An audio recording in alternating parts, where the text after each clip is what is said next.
Hello and welcome to the Free Cheese episode 408. I'm your Joe Dix, joined by Mark Augustiniak. What's up? Matt Zellner. Hello. The Free Cheese is a weekly video game podcast about video games brought to you once a week by thefreecheese.com. My voice squeaked. How about yours, Matt? Well, no, not now, but I will be shrieking in excitement.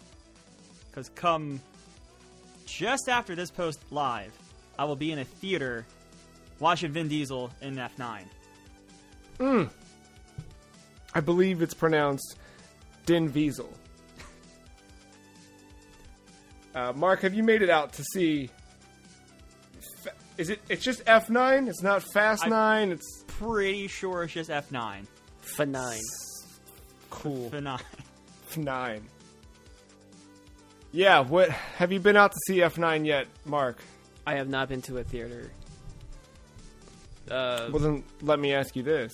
Yeah. If you were going to make a Mountain Dew collaboration, we've already decided we know how we would save Metroid if put into a can of Mountain Dew. How would you save the Fast and Furious franchise by immortalizing it in a can of Mountain Dew? Flavor, color, name, go. Color, flavor, name.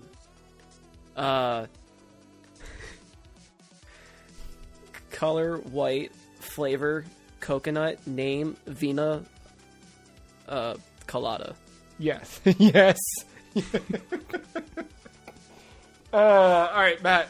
What do you got? Because now I gotta make the art, so I might as well go all the way. Have a couple of bottles up here. Oh, I went dark. All right, Mark, do another one. Mark, do another one. Okay, red, flavor, blood, never mind. There it is. Title, Last Ride. Oh, you had to go there. And we had to go here on the Free Cheese episode 408. We've done a lot of these, man. A lot of these podcasts. And we're not stopping now. In fact, we're celebrating, in a way, the last 5 years of our podcasts every week for the year of 2021 as we look back at our Game of the Year winners, specifically working our way through the top 5 in each of the 5 years we voted on Game of the Year as a trio, and we are ranking them all. This week, we're going to take a look I'm interrupting. I'm playing a card, ladies and gentlemen. Oh. I forget if it's the moon. What? I forget the I don't remember. They're all cards. moons. But I forget. I just made dumb designs. That's all I did. I am playing my insert game here card. And I'm Alrighty. giving us the opportunity to give some love and respect to a game we played past our eligibility for Game of the Year. The old Hitman 2016 There it is. reboot. There it is. Somebody had to do it, man. I tell you what. Yeah, that Hitman we missed in 2016, but we played, I think, 2017 when we actually got to it, and boy, did we Hitman. I tell you. Oh, yeah. Oh, yeah. That I don't know about you guys, but that was my first Hitman game. I remember having friends over, and we stumbled our way into watching the Hitman movie with Timothy Oliphant, Okay. and it was fine, considering, yeah. But History. I'd never played any of the games, and then that Hitman came out, that reboot, and I kind of didn't care. I was like, I kind of knew what Hitman was to an extent, so I didn't care. And then the attention it was getting, and the fact that they made that first bit available for free is really what taught us everything we needed to know. And yeah, it really was a matter of, sorry, I kind of stole the thunder in this one because I feel like we were all going to say the same thing, but I think the physics and the stuff that you can do and the surprising nature in which things hey, will it work if oh god, like that whole thing just kind of, that made that game. Yeah, coming off so I hadn't really played a lot of the other games. I probably played, honestly, probably Absolution the most. That one, was that early PS3 or was that PS4? Now I can't remember. It was the one before the reboot, though. Yeah, and that one was fine. It was kind of linear. They gave you some like areas that kind of do whatever, but there were some like linear gunplay segments that felt out of place. I had previously played some of the other ones, like I think 1, 2, Blood Money, all in different times in like the first level or two only, because they were hard games. And there's something about this one that has the perfect blend of all the stuff from the old games. This cool physics and environment sandbox, and not just like doing the main objectives, but all the things around the main objectives, like the escalation protocols, and even besides that, like the little in-game challenges that you get the ticks off at the end of the level, all encourage you to explore and do the craziest things you could in that sandbox to get those results you're talking about, Joe. Where like, oh, what if I try this? Oh, okay, that's something weird I didn't expect to happen. And then like there was a reward out of that, right? So you would get all the experience in the level, and then you would be able to start that level with different weapons, costumes. Of course, they didn't really have too much of an effect, like color suits. But then you could start as like a coworker, one of the job descriptions inside that level. And I just think it was one of the more unique ways I've seen of games letting you explore the sandbox, but also kind of guiding you through it to be like, yo, look, try this and see what happens. For this game, the craziness that can unfold just because of the scenario you put in. There's other objectives, but typically it's you're in this environment, go kill that dude. And everything in between, you're given the tools to do however, and there are always some wacky results, some of them including Mark putting the game at 8 frames per second. So yeah. Colorado. But yeah, that's all, Mark. It's just one of those games where, you could probably do it with any game, but I think this one, I just really appreciated just how silly you could just be with it. Like, obviously, it should feel kind of serious, right? Because given the name and the context of what you are and the story and whatnot, but at the same time, I think we're just so desensitized to like this kind of violence where it's just comical, especially when you add ragdoll physics and like you brought up, just piling bodies and the game can't handle it. I don't know. If it wasn't for the joking around, we wouldn't have done Hitman with a Hammer. I think like it was just so funny. But yeah, I never really played a Hitman before this either. I think I tried one for GameCube, but didn't know what I was doing. Didn't really play it, so I didn't really like play it, I guess. Just kind of looked at it. Yeah, that was kind of like the same as like I said, I booted into levels. I may have gotten to like the second level in a couple of those games, but they were just very tough. I remember them being hard. And granted, I was a little bit younger, but I still think now I would struggle with them. And my time with it has only been with you two in the same room. Like, I haven't played it outside of that on my own. I've watched other people play it, and, hearing from what you two have said as well, I think what this game does with the customization and the approach to everything, it's so good. I don't know many other games that are quite like that, which is a little weird if you think about it. It's weird that market isn't really like oversaturated or anything. I think the closest I could think of might be Phantom Pain. How you can just kind of go about it. But it's also like, I don't know how Phantom Pain, I never really played a Metal Gear, but I think you don't really just pick a level and jump in, right? It's kind of just like a giant world, like sandbox, basically. I don't know. You kind of do. That's a tougher comparison, I think, than at its core level. I think you're onto something, but when you get to the nitty gritty, those are kind of different games in a weird way. Yeah. Well, but I think to your point, like about Hitman with a Hammer, and for newer listeners, Hitman with a Hammer was a show that we did 2 seasons of with Hitman 1 and 2 a couple years back, where it all started because Mark found a hammer in the one of the early stages. Airport, like that airport. I Yeah, think the airport like test military area. airport. I thought it was. Yeah, I think it was one of you was playing. I thought. Is that it, what I think Matt was playing. And I was like, maybe that was it. And I was like, "Can you throw the hammer?" And then yeah. from there, because it's just Thor style, and then Yeah, just Right, the but- physics of that throw, the whole animation, the physics of it, like perfectly going through and Yes. knocking that guy on him ragdolling right to the ground. Yeah, but a magical moment. that led us to obviously like, you know, the inside joke of like Hitman with a hammer, and then let's make a whole series out of just that was our title for it or whatever. But it did make it so that every time we found a hammer in a level, there was a pop of celebration. We were super excited about it.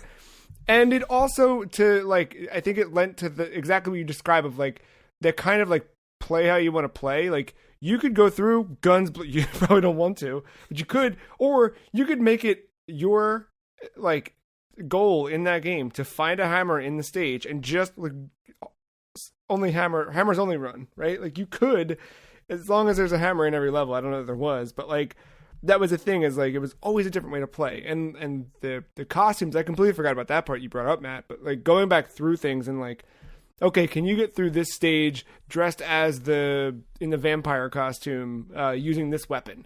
And like all of those things, the fact that they've kind of built a platform too, which this goes a little bit more into Hitman 2 and 3 even, but like that they've upgraded the physics and then back applied those things to keep those old levels alive and fresh. Like it is such a renewable experience that I don't think, you know, I still have yet to play Hitman 3, but I think just because I wasn't ready to jump right in, but I'm ever waiting for that, like, okay, here's everything all in one sale for whatever, and I'll get that on Series X and have a great time and whatever. But it's and like that was the other thing this game did. Like we came so late into it, and playing at Hitman 3 at launch, it made me appreciate when we came into it a little bit more because we had all those options available. We had all the escalation protocols ready to go.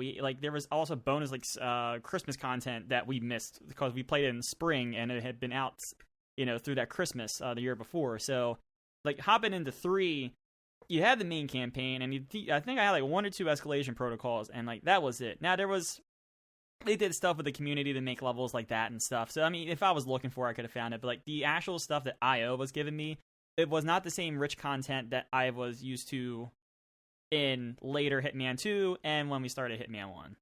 right. I think my favorite thing about it is the way it doesn't really penalize you. Like, if you did mess up or if you did, like, fail a mission or something, it's not completely a game over, start over kind of thing, like, unless you die. But, like, for the most part, it's kind of just, all right, well, now you can't do that thing. You're locked out of doing that quest, but you're still able to go around and do whatever. There's something to that. It makes it way less stressful to having to, like, keep retreading the same path over and over, have to do something a certain way. I like that it just alleviates that stress. Yeah, and I said about approachability, but like you can make this game as hard as those other games. You just amp up the difficulty because there's that professional setting, and then there's also the challenge in every level to do it, you know, without anyone seeing you, with your regular costume on, no disguise, like having like the perfect run, which means that it's possible to do that in every stage, which makes you think like, all right, there is this linear path, but because of how big these environments are and how expansive they are, like it's hard to find that linear path because you're maybe 1 or 2 levels in this entire Hitman trilogy that I've kind of seen the linear level, and I think one of them was the first level of Hitman 3 because it was like they guided me to it. I think another big thing about Hitman that I appreciate is I feel like it's I don't know any other way than to have a weekly podcast about video games, but so I don't know if this happens to people who just appreciate video games or not, or if it's because of the nature of what we do. But I do feel like things kind of become, I don't know, ritual, or just like we're always kind of seeking the next thing. And like I will play a game and I will love what I'm playing and whatever. But Hitman was the first time, it was one of those games where it was like, I'm just having fun playing a video game. Yeah, we had stories to tell on the podcast. Yeah, we turned it into a show, but like just having fun. You know what I mean? Like, I feel like so often I don't have fun playing video games, which sounds weird because that's what you're supposed to do. But I feel like sometimes I fall into the trap of like, well, I should be playing this because that's what's people are talking about this. It seems like whatever, I should check this out. Or in some cases, oh, I bought this because I thought I'd like it and I don't, but I should play it because I feel like Hitman. I had no reservations about it. It was purely, oh man, I love that I'm playing this video game, and I wanted nothing but to play that video game more and more.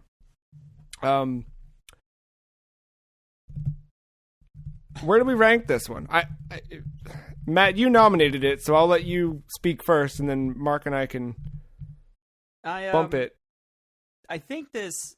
Well, our list.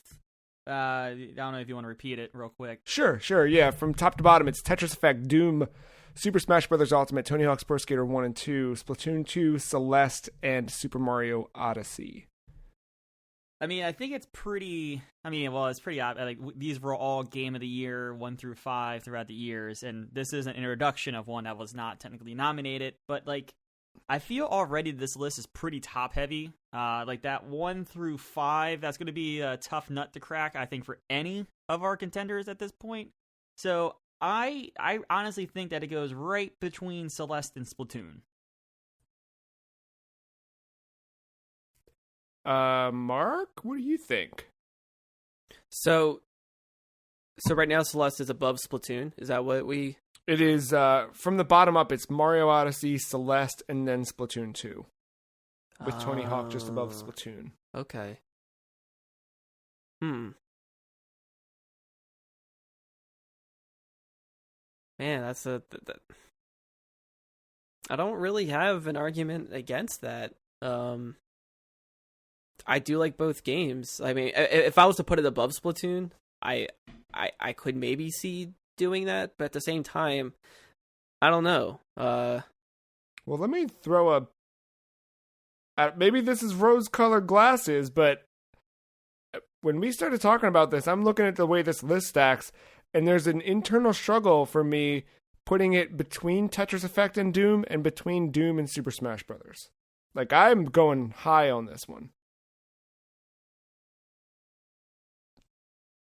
I really like Hitman, and I think Hitman is so good. It was so original, and it's when I look at the list, like Smash Brothers. The reason I put it above Smash is Smash Brothers Ultimate is Smash Brothers at its finest, and it's got everything you want in a Smash Brothers game. Literally, I mean, except for Goku, I guess, but like everything else is there, right?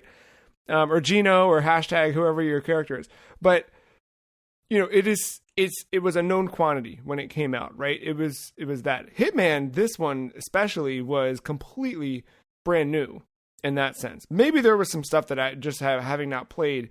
There was some stuff there legacy wise, but I felt like this was a completely brand new thing that had not been done before. And like you pointed out, like no one's replicated this, right, Mark? Like no one's copied this. Like maybe Phantom Pain in some ways, maybe some other things have done things similar, but like there has not been something that kind of gives you as much flexibility and fun as that.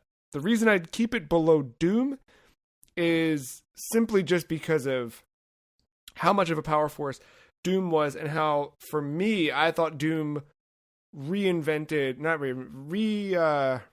my brain to appreciate first-person shooters again. A genre that I had fallen off of. I thought Doom did so much to bring me back into that fold, only to then fall back off in anticipation of a return of Quake. But that's neither here nor there. But I felt like I think Hitman, maybe not stronger than Doom still, but I would put it above Smash. But I can also make the arguments for Smash and Tony. Like I'm with you guys too, with where you're seeing this fall.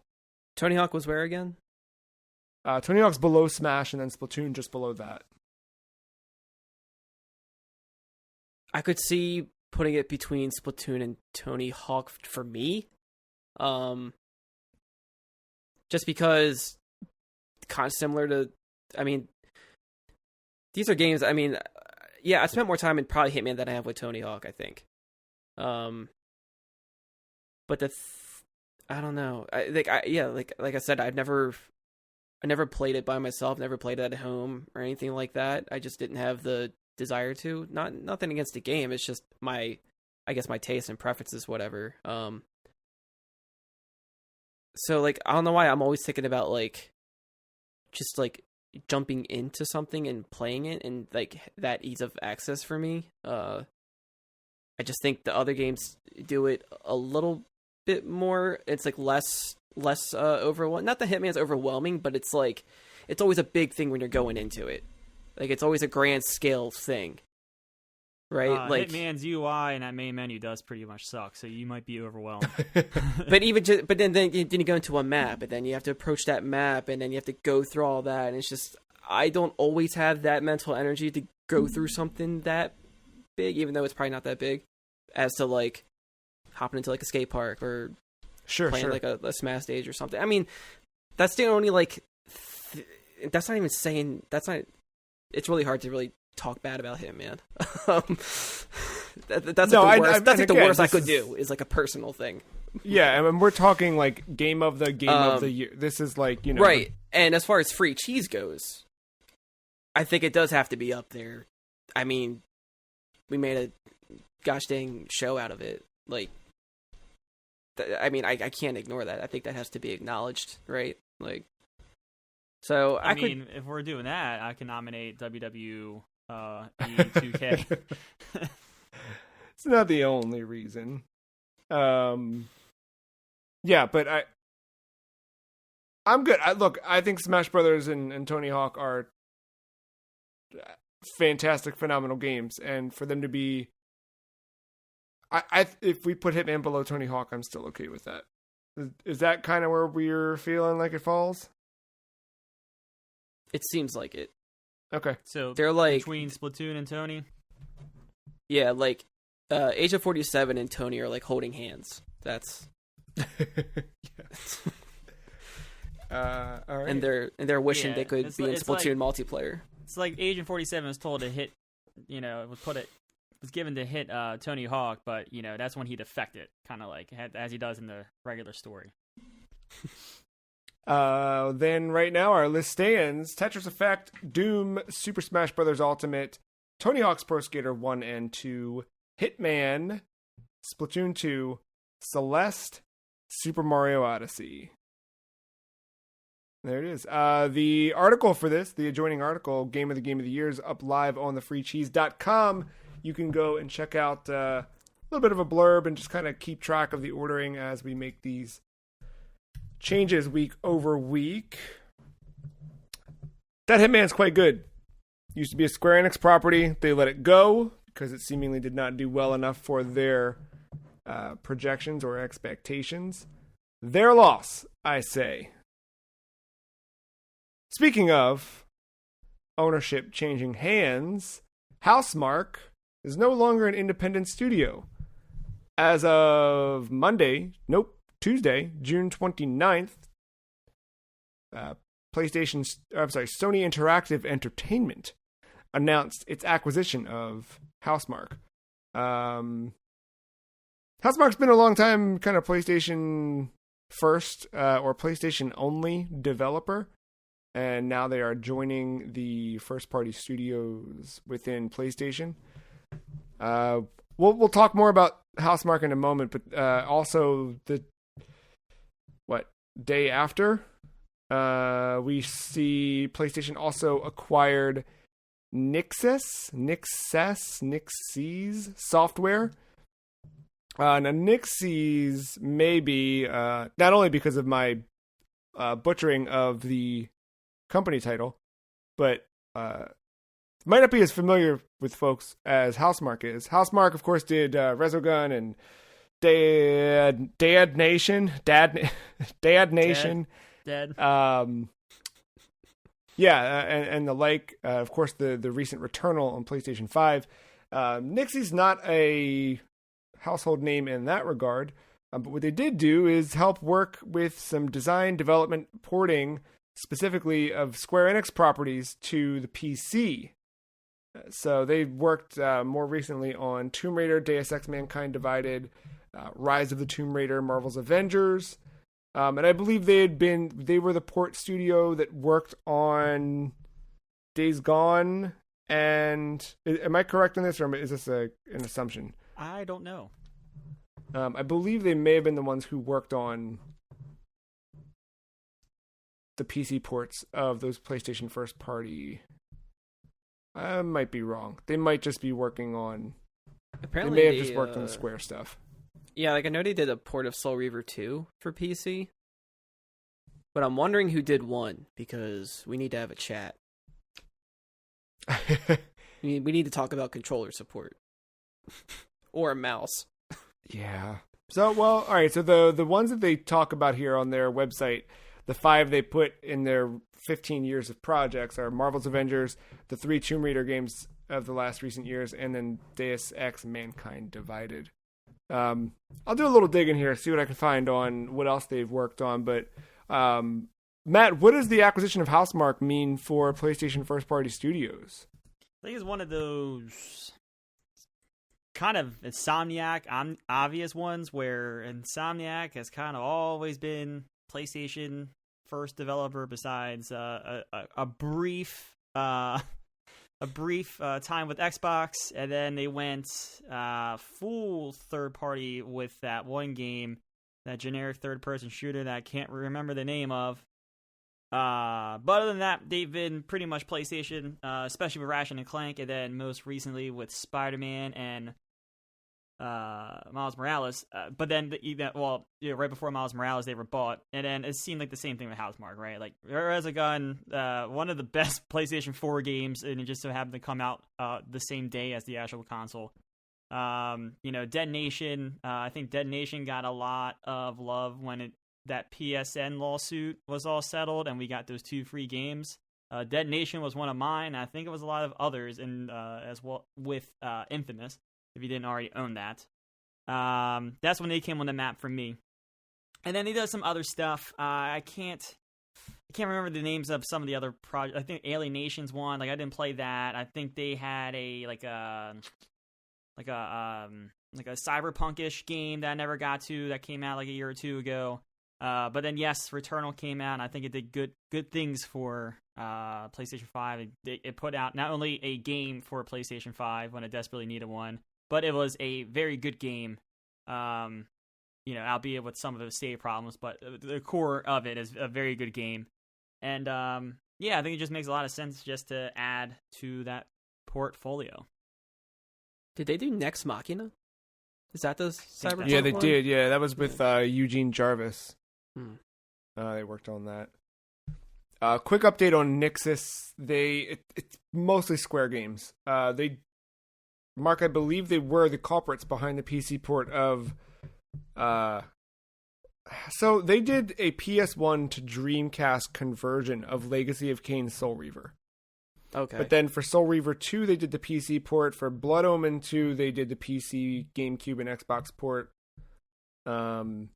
And yeah, they've been working on PC and Xbox ports, PC and PS3 ports for the Tomb Raider games, dating back to like some of those old, Tomb Raider Legend, Tomb Raider Anniversary, Underworld, all that stuff. And, almost certain Linneman approved Dreamcast Soul Reaver. Yeah. Pretty sure. So. But yeah, that's their big portfolio. So, Mark, I guess with their acquisition, do you feel like, I guess it doesn't have any impact on Legacy of Kain, because that's still an Eidos thing, and they're stuck working on. Mark, you just can't catch a break recently with these. Yeah, I just gotta stop being hip with my tastes, I guess. Yeah, it's not working out. This is making me think, hey, maybe we'll get backwards compatible games again. Maybe we can play PS1 games again. So yeah, I mean, Mark, if we look at the Nixxes side of things, like they're known for their PC ports. Does this mean that we see more PS5 ports? Does this mean that we're seeing what do you think is the goal of this? To bring PlayStation games to PC, to bring old stuff to PS5, or what's the? I mean, I could see them being like the remastered company, right? Like, it's not exactly Bluepoint, but just like, all right, we're not doing like a thing that like Switch is doing. We're not doing that this library bullshit. We're just gonna, all right, we'll select a few titles, give it a remaster. Here you go, $60 please. And I mean, I could see that happening. I don't know with what exactly. I assume first party titles, but like maybe like an updated Twisted Metal or sure something, sure. you know. Well, Not they slow, like probably. you know, this kind of falls for me, and it's not exactly the same, but like Sony purchased WWise, which is like a third party audio. It was like a middleware for audio. I don't know if it was compression or whatever, but something to do with audio. That you see WWise in a lot. You see that logo in a lot of things, and yeah, they doing that. This kind of falls in line with that for me in a way. But you mentioned Bluepoint. That was also another thing that kind of came out this week. Is as the announcements of these acquisitions were happening, I believe it was the Japanese site posted an article, welcoming Bluepoint into the family, and then that was quickly taken back down. So it seems like they may have been that may have happened as well. But that one's like, all right, like you're the last to know, right? Like everybody already assumed that you were a part of it. You just had to make an image out of it to make it official. It's so weird. Yeah, it's one of those. Yeah, I mean, hell, they already have the SIE logo in front of the Demon Souls remake. Just make it official at this point. Like, Who the have hell they cares? done? They haven't done anything for any other system, right? It's just been PlayStation. I don't think so. At least Right. none of their like. I wouldn't say remaster, but like a lot of their remake stuff, I don't think's gone. Yeah, elsewhere. it's like I don't know, it's you like got me curious. it's like you're seeing like these two people. They've been hanging out a lot. They've been kind of romantic, and it's like pretty sure they're a couple, but they're like no, we don't have labels. And then all of a sudden they come out with a label, and it's like we knew already. This isn't Yeah, you didn't have to tell us, man. this isn't news. No, quite literally everything they have done besides two things has been PlayStation. The first one was the HD collection for Metal Gear Solid. They did the port work for PlayStation 3 and Xbox 360. And then they did the Titanfall port for Xbox 360. Oh, interesting. But everything else... I guess you gotta start somewhere, right? Everything else has been PlayStation-centric. Was Titanfall like an earlier, like one of their first things? No, right in the middle. Their first one was Blast Factor for PlayStation 3. And then they got in the remake train, I think, with God of War Collection in 2009. Then they did Ico and Shadow of the Colossus Collection in 2011. Vita getting the PlayStation All-Stars Battle Royale port. Hey. And then, well, here, I'll just go through it. Flower ported to PS4 and Vita. Uncharted Collection. Gravity Rush Remastered. Of course, that's kind of when they started dabbling with the remake stuff with Shadow of the Colossus. And then, of course... mine truly the Demon Souls remake on PlayStation 5. And then hopefully in 2023, their Metal Gear Solid, period. So, is this them playing catch up to Microsoft at this point in terms of acquisitions, or is Microsoft going to have to start making some other swings? I mean, Microsoft bought a whole publisher. I mean, this is like... Yeah. This is like a team being up 23 runs, and then all right, someone scores 2 runs in the 9th inning. Congratulations, it's a 23-2 game. You still get your ass beat, Sure. Well, you say that. Do you think that's where we're at? Do you think that Xbox is tipping the scales that way? Yes. Oh wow. Yes. Yeah, I mean, because we're getting to that point now, right? I mean. 2 years ago when they announced all this stuff, I think I said, it's not going to be that year or the next year that's going to matter. It's going to be 3 years, 4 years, maybe 5 years with new hardware and stuff like that. And guess what? We're in that range now, and we're seeing things like Redfall that looks rad. Forza's being pumped out. Of course, Halo's coming, but like, it's not there yet, but it's coming. And when it comes, they're going to hit you hard, and their projected plan is once a quarter or 1 game per quarter from the first party studios. That's nuts. And they put that all on Game Pass. You just boost that value. So yes, I think they're kicking Sony's ass. And when you look at Sony, I mean, they cannot keep up with one per quarter right now. They can barely keep up with one a year. You know, that's being reductive, but yeah, you're absolutely right. Well, speaking of Sony and speaking of exclusives, they also lost another one this year as MLB The Show 21 went multi-platform. There's another word that sounds kind of like platform. It's like a Platypus?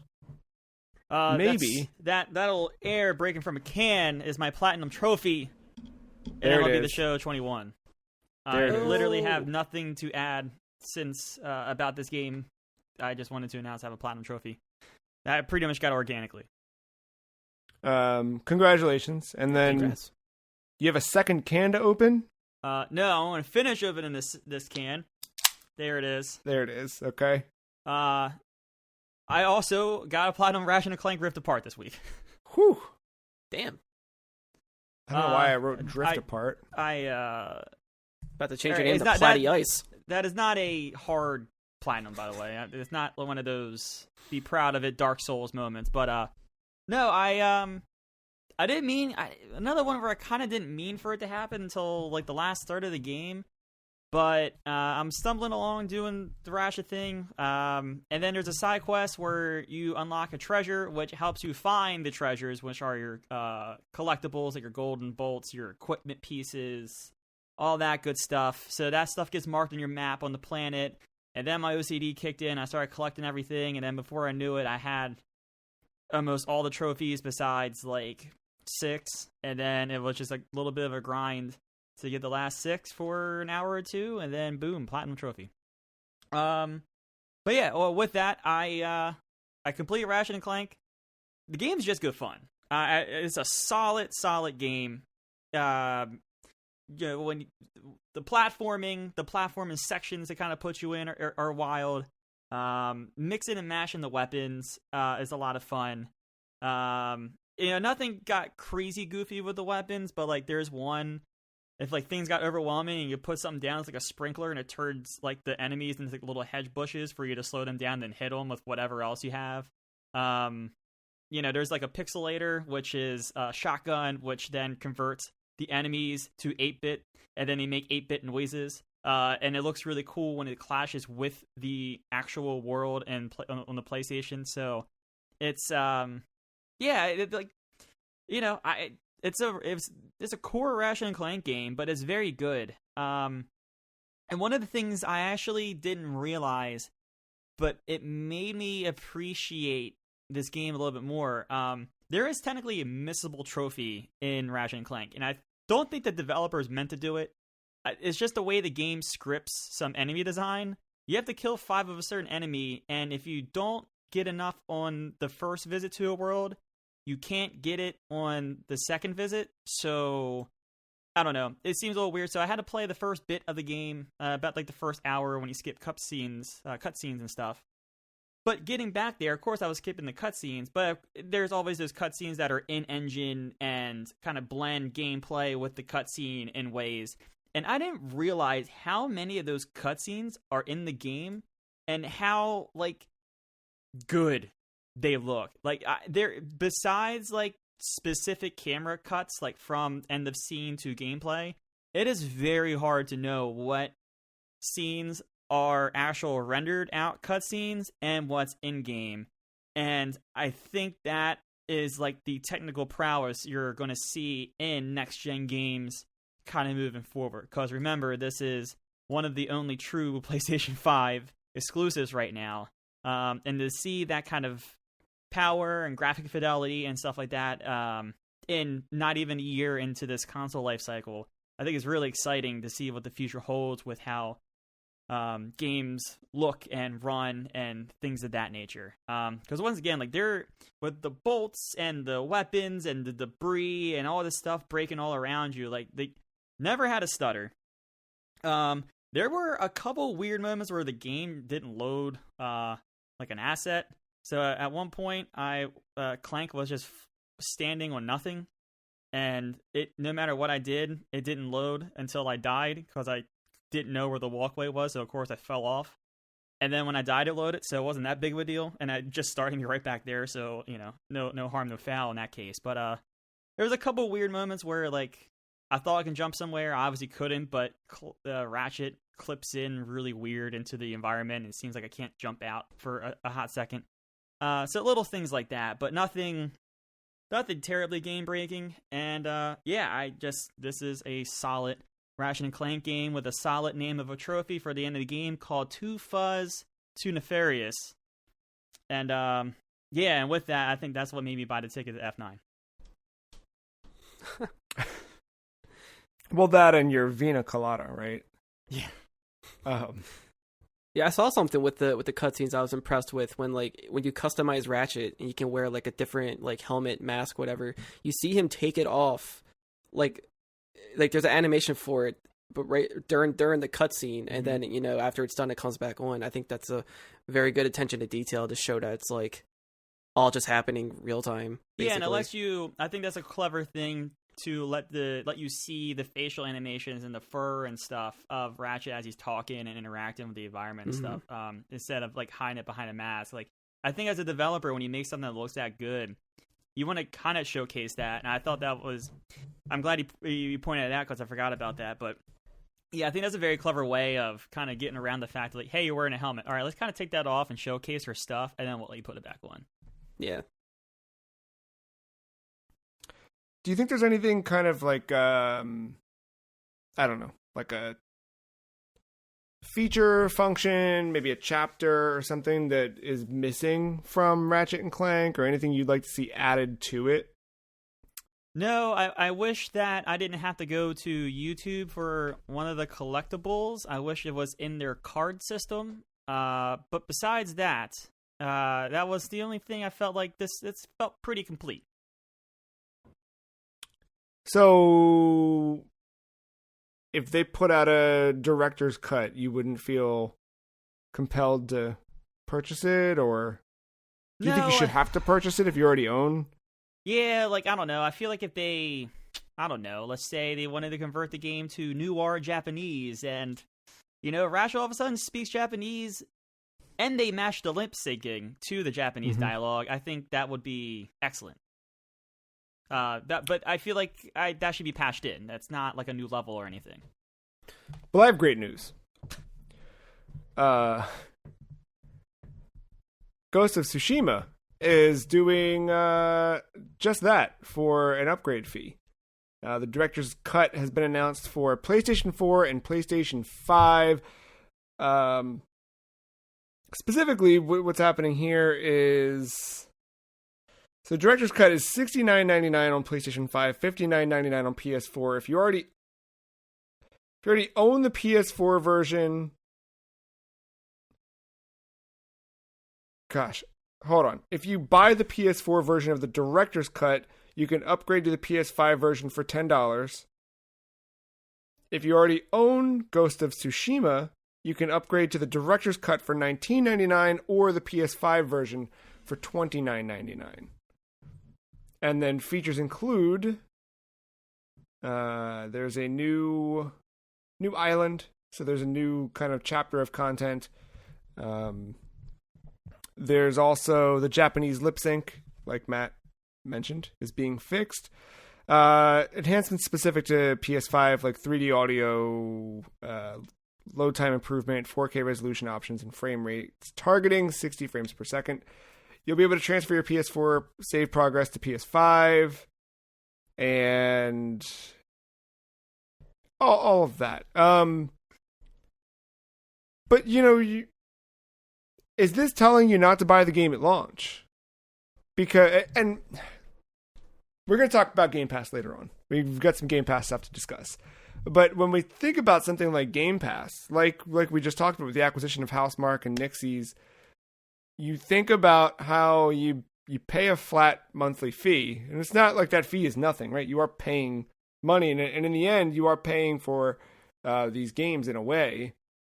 But I don't know, with something like Game Pass, you're kind of getting the best of what first party has to offer, where something like this, you're almost being penalized for being there day one. And I don't know. Do you feel that way? Am I leaning too harshly against this? It just begs the question. I know they needed stuff for that summer, but a lot of people literally predicted this when they said, "Oh, I'll just wait for the PS5 version," and now you're getting that, and it's not, it's yet to be announced, but I bet you $1,000 that there's going to be a director's cut now of The Last of Us Part 2, and I'm going to be real pissed when they put multiplayer behind that, because that is a hidden feature of the first Last of Us game, and I don't know. This just goes. I think this is getting into weird territory. I don't know. If we need a director's cut of a game, can we get the director's cut to Metal Gear Solid 5, the Phantom Pain, get those lost chapters back in there? That's the true director's cut. We don't need fucking the walking simulator. What the hell is that game called? Death Stranding? Yeah, we don't need a director's cut. What is that game called? What? Yeah. What is that game called? The one you walk and you deliver pizzas to the bad guy, and it turns out to be a hidden Easter egg. No, that's a real thing, by the way. No, that game doesn't need a director's cut. Ghost of Tsushima, all you had to do is just put out DLC. Just put out DLC, make it $30 or $20, depending on the platform. I'm fine with that, but don't put things that can go into patches behind a paywall. And this is the same argument that I had against the first Breath of the Wild DLC, where, all right, cool, put that Master Sword thing behind the paywall, but don't put the step tracker and where you've been behind that paywall. I just feel like that's a gimmick to make you buy it, because that's such a useful tool for the completionist. So, I don't know. I could keep ranting, and I don't feel like it. I'll save it for when they actually announce The Last of Us Part 2 multiplayer behind the paywall. But I hope they put they step on the brakes there a little bit before they start doing all their properties. You think this will lead to a Director's Cut Game of the Year edition? Oh God!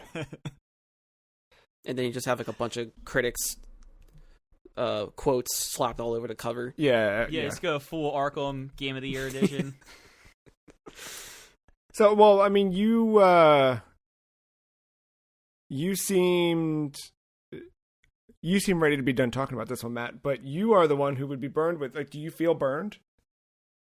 Yeah, a little bit. And one of my complaints about Ghost of Tsushima was that I wanted to play it with the Japanese dialogue, but there was English lip sync, and it felt so off for a game that is so rich in the culture that it's trying to, tell a story about and embrace and everything.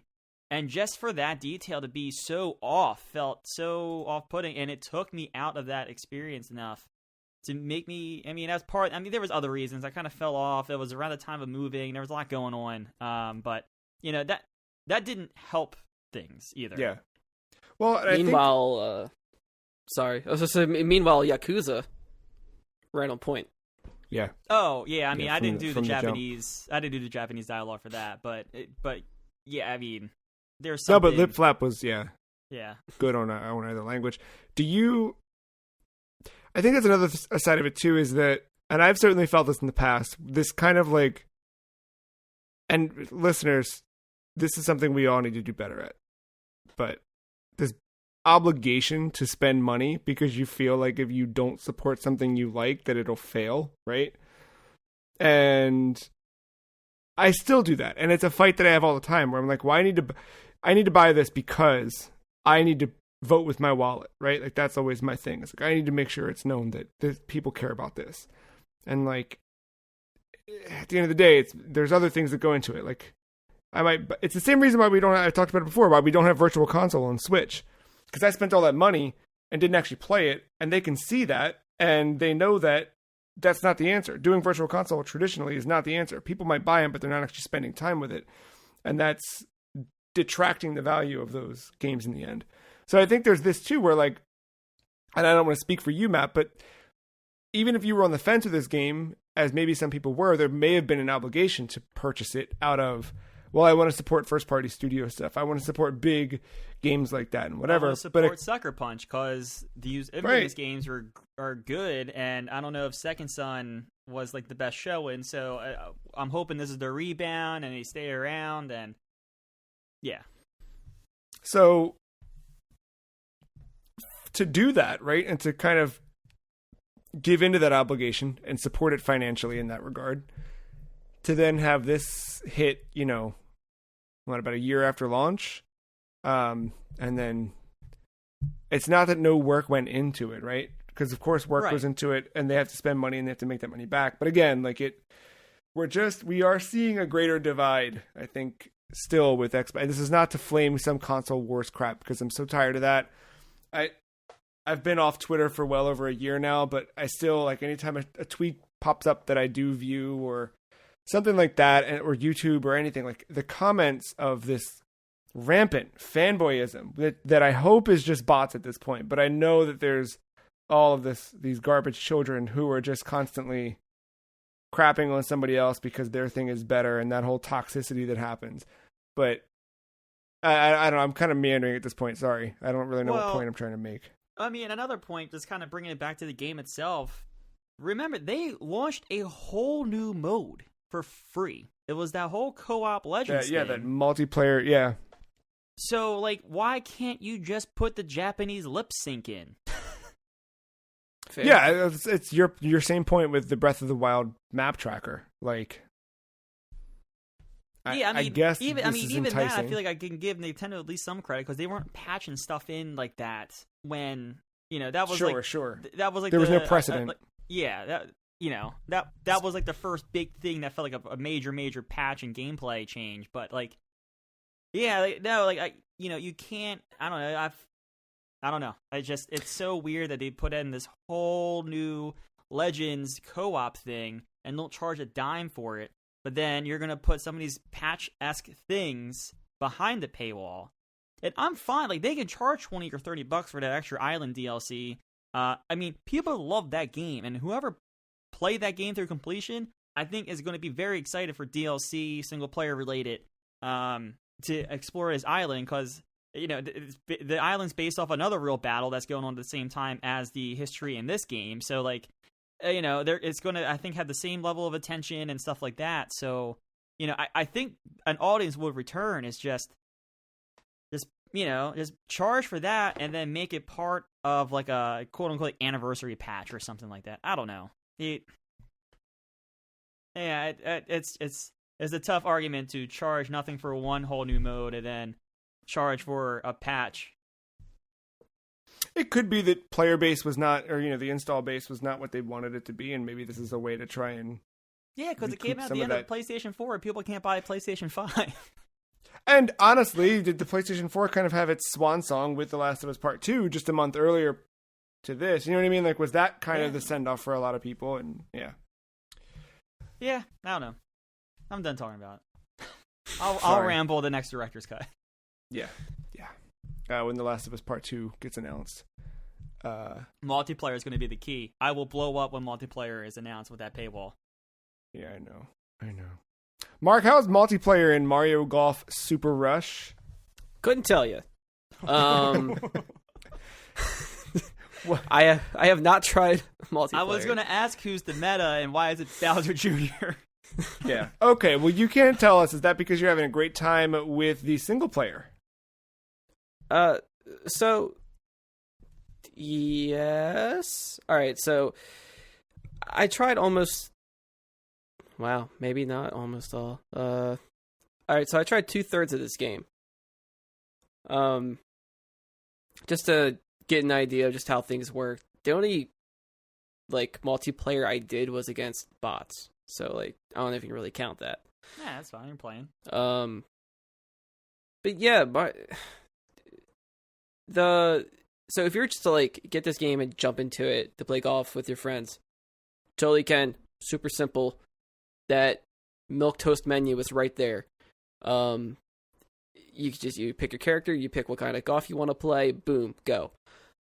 That's convenient. I tried both where you take turns or you just take turns playing golf, or you can do the more the speed golf or whatever they call it, where you hit them all at once and you go after your ball and the first one to like kind of make it in. It's pretty much the victor. The weird thing with setting up when picking a map, I mean, I don't know who would want to play just one hole, but it's not an option. But I don't know why I thought it was weird to not have it. But like 3 holes is the minimum. I was gonna say is it 3, 6, 12? Yeah. Well, until 18? it goes up to until it goes up to 18. I think it's in like sections of 3. But so I did a little bit of that, got it. Not much to it other than that. And then the single player, I didn't get far enough with it because that's what I did first. So I got through like all the tutorial stuff for the most part to understand the basics of the game, and I think they do a good job with explaining that to new players if they care to play as a me. Otherwise, you just have to deal with a little menu every time you start a golf game when you're playing as Mario characters. Like every time you pick a match, it will always give you the 2-page prompt of how to play golf, and that's it. But I think the single player provides more in-depth details to everything. Like which clubs to use, how like the turning of the ball works, how the gauge works. The gauge was tricky when watching it before playing it, right? Because you see the vertical meter go up in orange first, and then it goes up in red, and it makes you think that you have to time it both times. That red meter is nothing. You don't do anything for that one. You just kind of just watch it go, because that is your time to determine the type of spin I guess you're adding to the ball.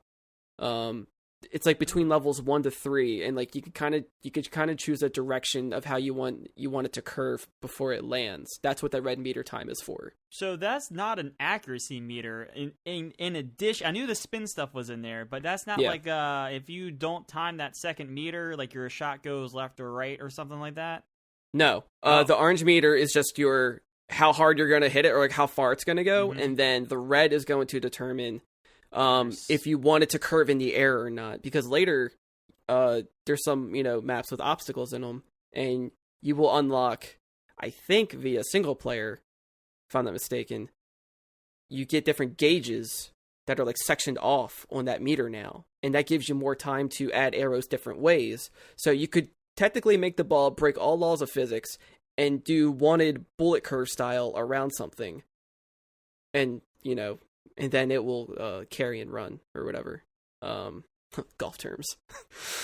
I knew what you're saying. I'm following. Yeah, I mean, I learned it because of that game. I thought that was really cool. So yeah, I want to go further in single player. That was my biggest interest point with this game. The multiplayer just seems it's just kind of tacked on just to be there. Like it's weird because you think that part would be like the focal point. Because, it's Nintendo characters.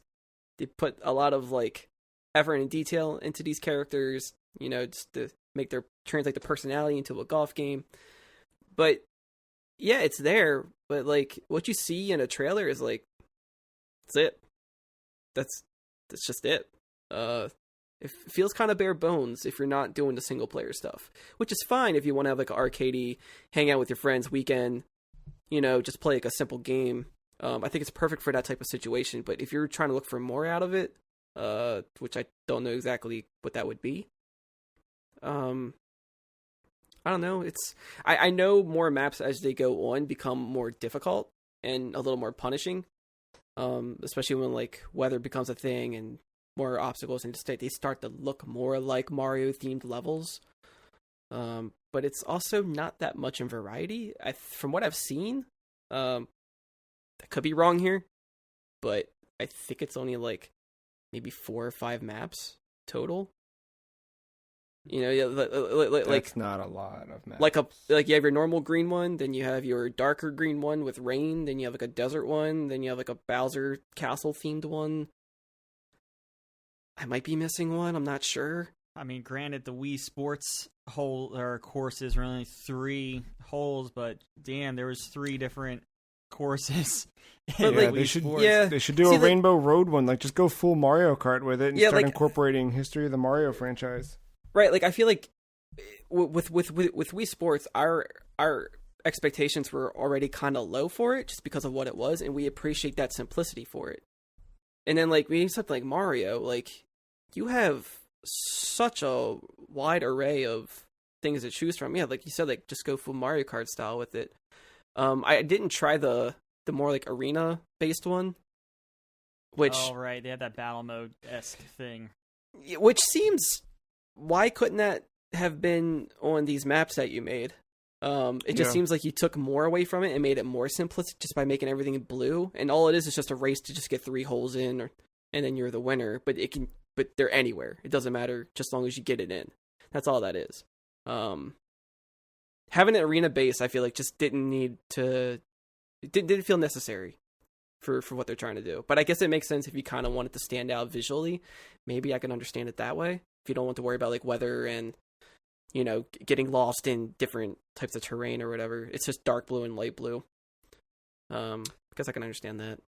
But so yeah, the golf. We recently saw Clap Hands kind of stop working exclusively with Sony, and instead of releasing a new Hot Shots Golf or Everybody's Golf, they've released Clap Hands Golf on Apple Arcade. Why should somebody not sign up for Apple Arcade to play that and play Mario Golf? Is there a good reason for that? I mean, I guess it's just preference, maybe. It's the... I do like... I don't know. I mean, the single player I think is pretty good. I think all the effort from Mario Golf went into the single player. I just think it might deter people just because of the whole me thing if you're indifferent, or you know, if you have opposing taste or thoughts towards that. While the clap golf one, that is like you have predetermined characters to choose from, and then you kind of have to like work them up, right? Yes, yeah.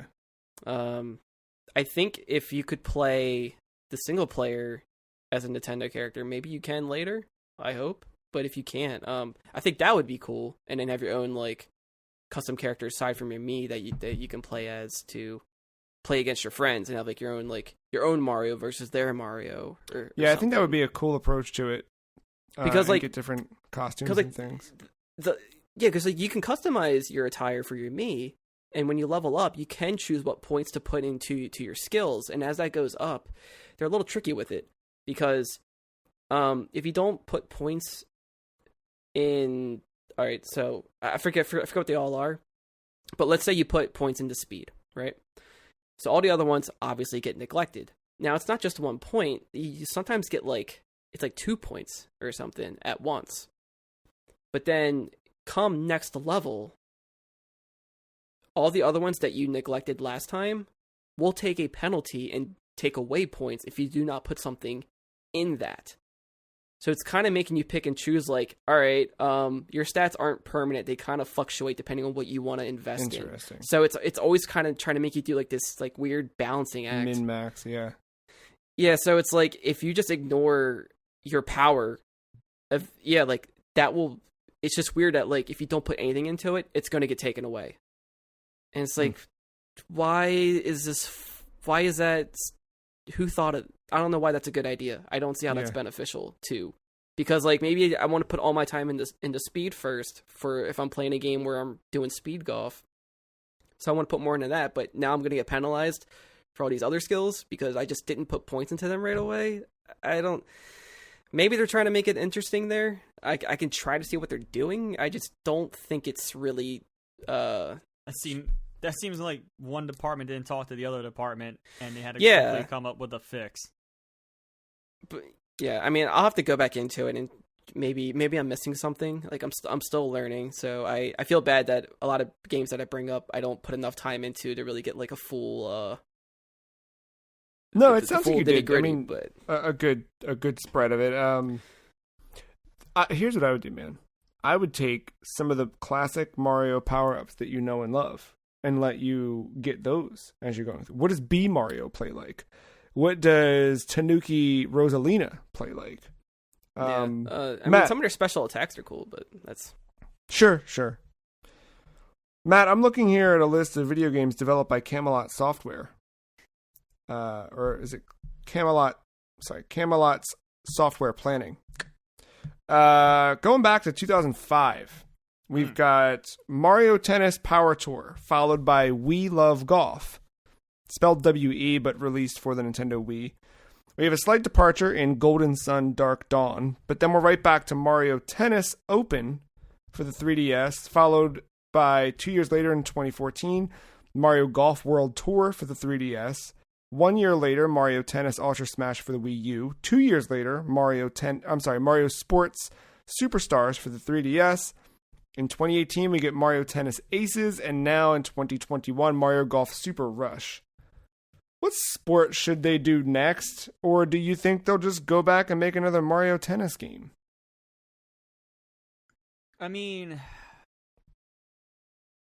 I don't know. I just feel like they need to reinvigorate the audience of Mario Tennis. I feel like at a multiplayer perspective, Mario, that's a decent platform. I mean, it has everything there. They could do a DLC for a single player thing, but I don't think you need to release a whole new game for $60 for a new for a new single player. I feel like everything's there. I was a sucker for Strikers. I know they're not the team that does Strikers, but I would dig one of those a lot. Yeah. I think that's my answer. Yeah. Just keep it simple. Mark, can you play this Joy-Con Spread Eagle the Ben Barris Mario Tennis Aces way? I believe so. Good. Very good. I mean, I didn't do that, but...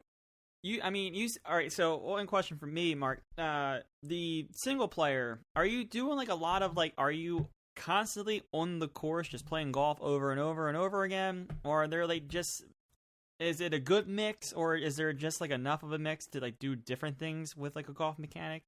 I'm asking because Golf Story, a Matt Sellner favorite, does a very, very good job for a golf game, making it not feel like a golf game, despite still being a golf game throughout the entire game.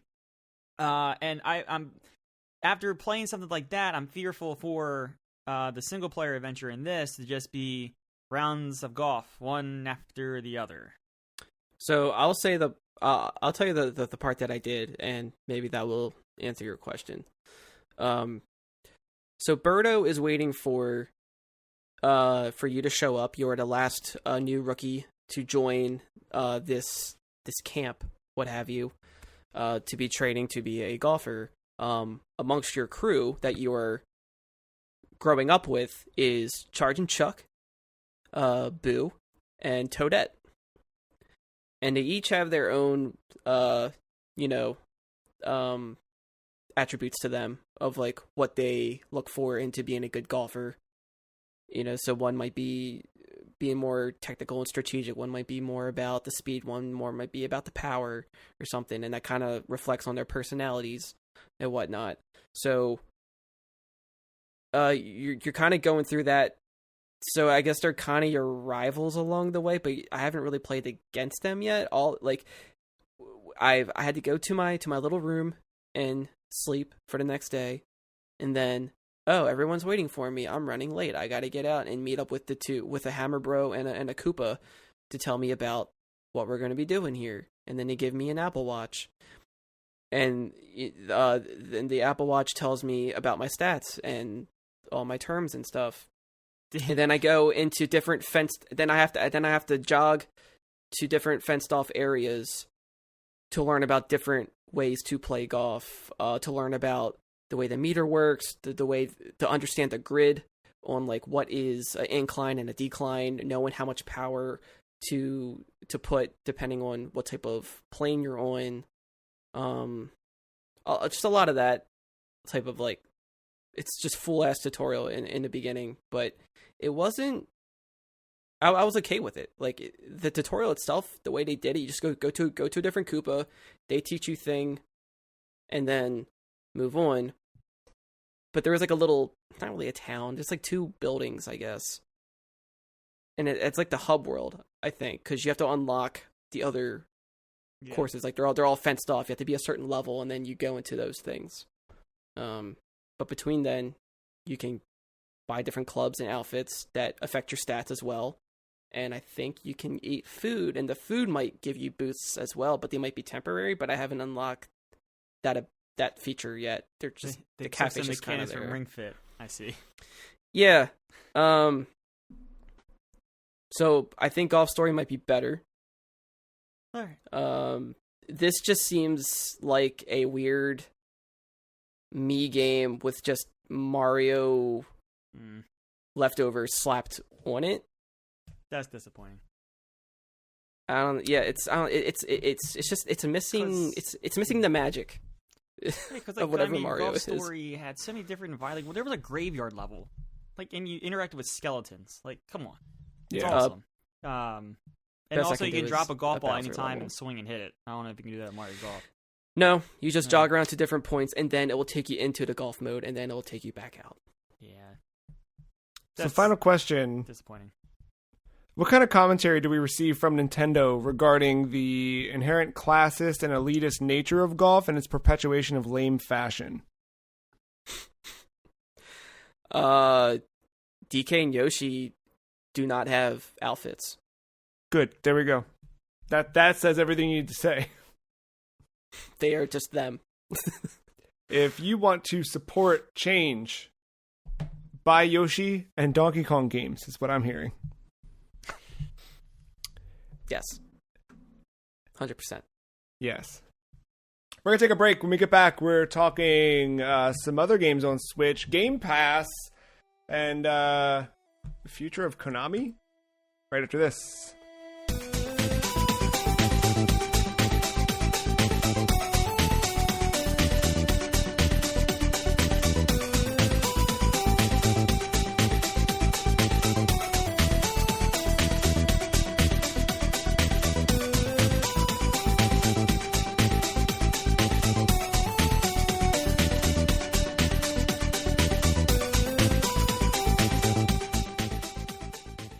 It is a historic day for me and the culmination of several years of work, said Bloober team president Piotr Babiano in a press release. The fact that such a renowned company as Konami has decided to strategically cooperate with the Bloober team means that we also joined the world leaders in gaming and became an equal partner for the leading players in this market.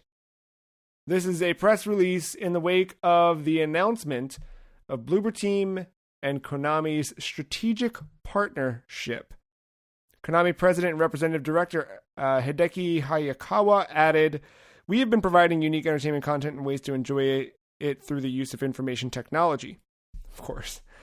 In the digital entertainment industry, significant changes in the business environment are expected in the future. We look forward to combining Bloober teams and our respective characteristics and strengths to create high quality contents. This is all fantastic, exciting news, is it not? I mean, look, we can see the writing on the wall. This is a Silent Hill game, right?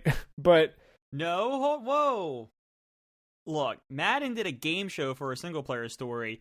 PES can get real weird and creepy. All right, fair, but this Can you appears imagine to a be soccer player haunted, having to go out to the pitch with the ghosts all around him? That'd be fucking nuts. And I would buy that game for $80. Footballtergeist. Dude. So what they've announced is basically this: all of these like big words and discussions about it. That none of that seems at all. They said nothing. However, our good old friends at Video Games Chronicle understands that Konami is working with Bloober Team on its Silent Hill property. In addition, though, the VGC article here states that Konami has already outsourced at least one other Silent Hill project to a prominent developer in Japan. And there could be even more developers working on their own projects. I'll add that Giant Bomb launched a new show this week called Grub Snacks, where Jeff Grubb of GamesBeat kind of goes into some of the happenings of the industry.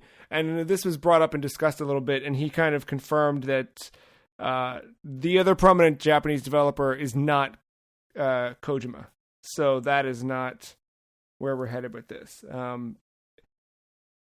It's, actually, speaking of Kojima, he kind of unveiled a source that he learned this week that Microsoft and Hideo Kojima's Kojima Productions have entered. There's a letter of intent has been signed that basically states that he will be working on a game to utilize the cloud technology, cloud computing.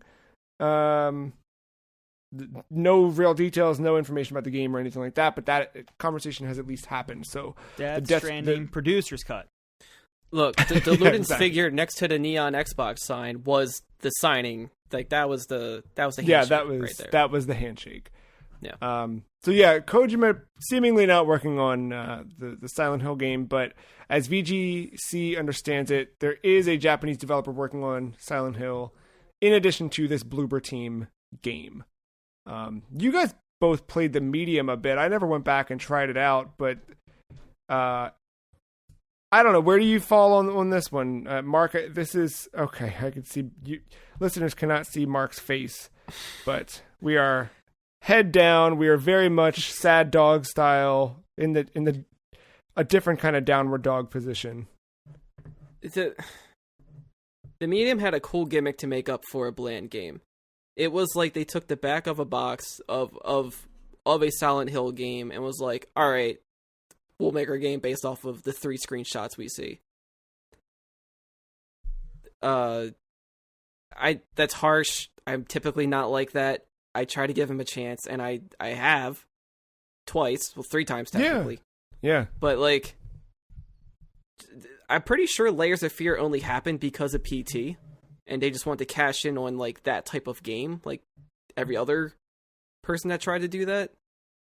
And from what I've heard, like, or even from what I've seen, like, it's like it's they seem to like have a good idea, but then something gets wrong in the execution and just always misses the target, even if it's either by a little or a lot. There's just something about them, like there's always something so cool about it from like afar, but then when you get into it, it's like, why, what happened? And Blair Witch, like specifically, I don't know what they couldn't do with that when it comes to a licensed game, but like, I don't know. The medium is kind of a step up in terms of like originality, I guess. And it reminds you of that chase scene. Yeah. The one thing we don't know any vibes, but we don't know any of the details, but from looking at Bloober Team's history, a lot of those are self-published, or maybe not self-published, but you know they don't have the big backing in the way that that maybe Konami will want to invest in its Silent Hill property. Although, you know, Konami's treatment of IP is not always with what we would assume is the best intent in mind. But if we look at something, to go back to the PlayStation and Housemarque bit, PlayStation comes at Housemarque heavy. This right, like not that any Housemarque game has been bad, but they've all been of a certain like timbre, if you will, or if you won't, but I will. And suddenly PlayStation invests in Housemarque even prior to this acquisition, but they invest in Returnal and give a big budget and a big push for something. You know, do you think that could change? Like, is the thing that's missing here money and a little bit more time to do things right? Do you feel like maybe these projects were curtailed in one way or another? I don't know. Money, I don't know. It's like, I don't think it's the biggest factor. I think based off what I've experienced, I feel like the focus is the biggest issue here. I think it was like too much effort is put into like something visually pleasing or some form of like aesthetic versus the actual gameplay, because there hasn't been like any real depth to the gameplay from the games that I played. There's nothing substantial that just keeps you wanting to come back, or there's nothing that really challenges you. It's kind of just like you're going along for the ride. Everything's just been kind of like almost an on rails thing. The only difference is that you can kind of lean left and right if you wanna. I mean, that's being kind of reductive, but the medium. I mean, Blair Witch, it was like, all right, you're going around woods, but you are kind of going in the loop for the most part. It was kind of interesting in that regard. But medium, it was just one place to another. You're not really exploring. It's kind of just like, you have to keep progressing forward. All right, here's the next thing to interact with. We're trying to make you care about this, even though you have no attachment to this. Keep going. And it's just nothing. It's just nothing there. I don't feel connected to any of it. Nothing. It just feels shallow in that department. But I remember the beginning of that game set the vibes so perfect in the medium. Like, I loved being in that funeral home, and it was like thunderstorming and whatever, and such good visuals there. And then they brought in the whole you're playing two of you at the same time thing, and I don't know. It seems cool on paper, but yeah, the execution just kind of failed to me. This is a quick yes or no question that we'll perhaps return to in a bit.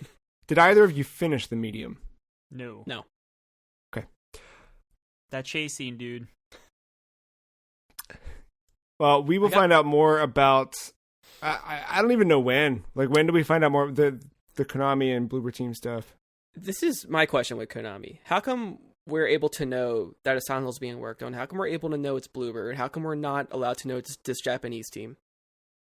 Like, is it that big of a deal? Because, like, I feel like it's not gonna be.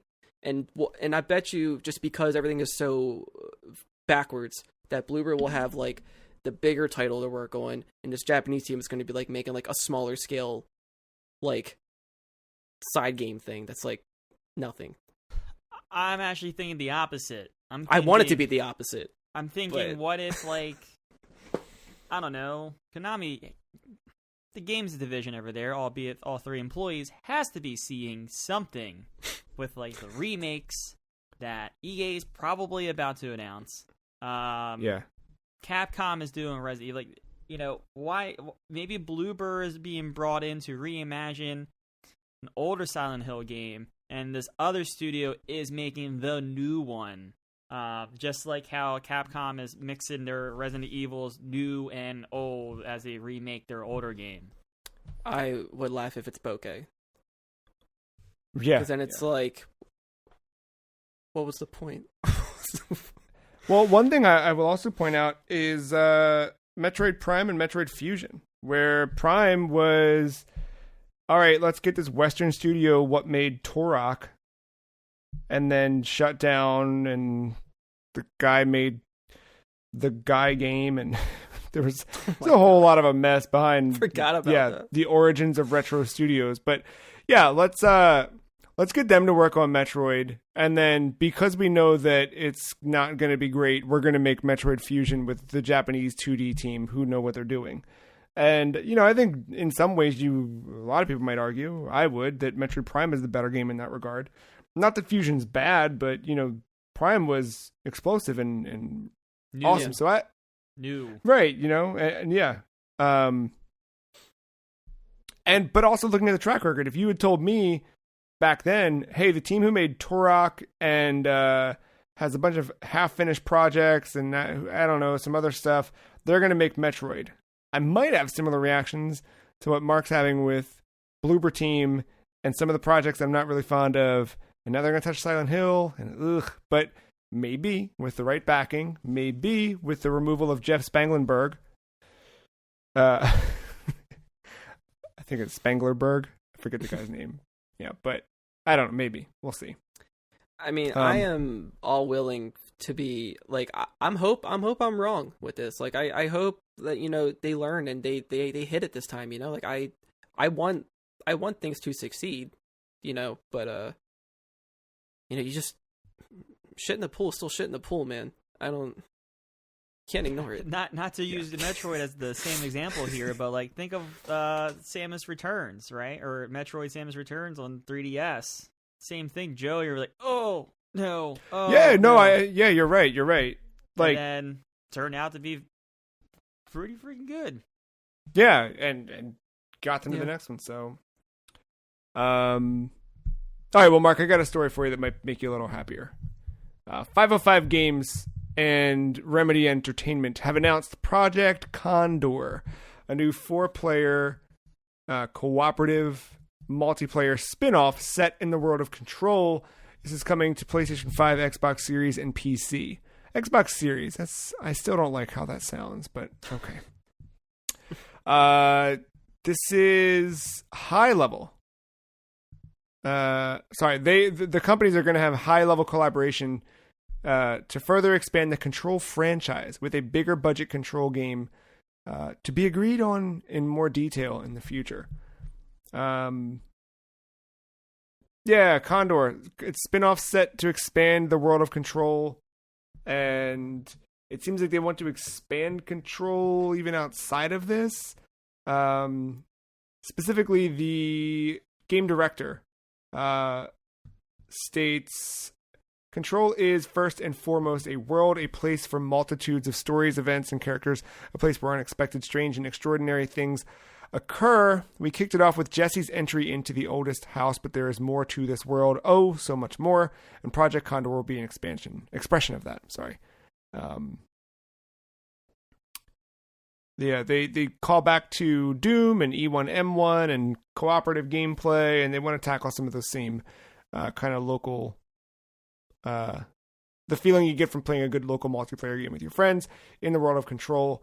Of course, it seems like Control is the centerpiece of what all Remedy games may be how all Remedy games may be connected. So for them to kind of continue on this just builds upon that, and then they're getting the financial backing of 505.